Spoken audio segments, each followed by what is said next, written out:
30 for 30, presented by the History Channel.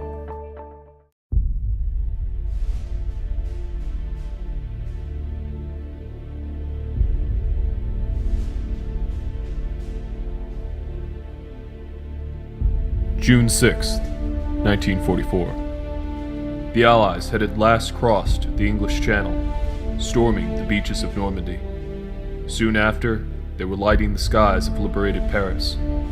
The 80 days of war that lay between the two events were characterized by critical decisions, frustrations, blunders, bold hopes, and daring executions.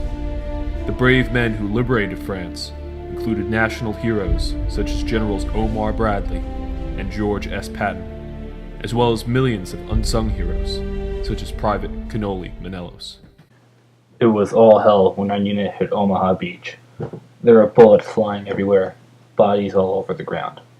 The landing craft next to ours was hit by a mortar strike. All the men in it died before they even reached the beach. Somehow, we managed to fight our way uphill, taking cover where we could, and we took the beachhead by the end of the day. Despite the initial successes at Normandy, the Allied offensive stalled. The mood among Private Manellos and his comrades was tense as a stalemate dragged on.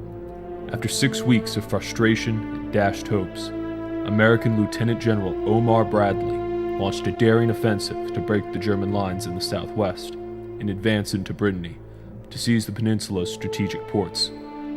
This campaign, codenamed Operation Cobra, would prove to be the pivotal breakthrough needed to reinvigorate the Allied offensive. Well, I was on the front lines at St. Lo as we broke through the enemy defenses. After that, we drove south to seize Avalanche. They called it the Gateway to Brittany, and while General Patton took most of the division west to capture Brittany, me and the rest of the 1st Infantry Division and 2nd Armored Division turned east to protect our flank. Our goal was to capture and defend Mortain to preempt a German counter-offensive. The road to Mortain was a treacherous one, with constant skirmishes with Panzer units. Finally, on August 2nd, we reached the outskirts of Mortain. But before we took the town, we captured the village of Juvigny-le-Tertre from the 116th Panzer Division. I'm in this photograph on the left. No, not that guy. The guy on the far left. That's it. Mortain would become the focal point of the German counteroffensive in the following days. On August 7th, the Germans launched a desperate attack on the town to stem the Allied advance and to regain the offensive initiative. This campaign, codenamed Operation Ludwig, was a disaster that left the Germans critically overextended.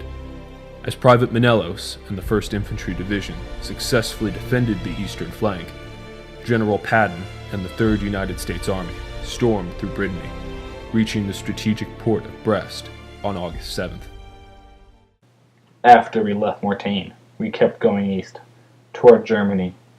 We were making up for lost time we had lost during the stalemate in Normandy. We had yet to face Germany's last resistance to our liberation of Europe, but I think it was then, after the breakout from Normandy, that I knew the end of war was in sight. The surrender of over 50,000 German soldiers on August 22nd marked the decisive victory for the Allies in the Battle for Normandy. 3 days later, on August 25th, the city of Paris was liberated by triumphant Allied forces. The fall of the Nazi Empire seemed imminent. But these great victories could not have been achieved without the daring successes of Operation Cobra and the men who gallantly fought their way through the French countryside, facing German resistance at great strongholds and small villages alike. Therefore, let us not forget the achievements of Private Manellos in the battle for Juvigny-le-Tertre, for great victory is but the culmination of small triumphs. This film was presented by the History Channel. Stay tuned for a new episode of Pawn Stars, followed by the season premiere of Ancient Aliens.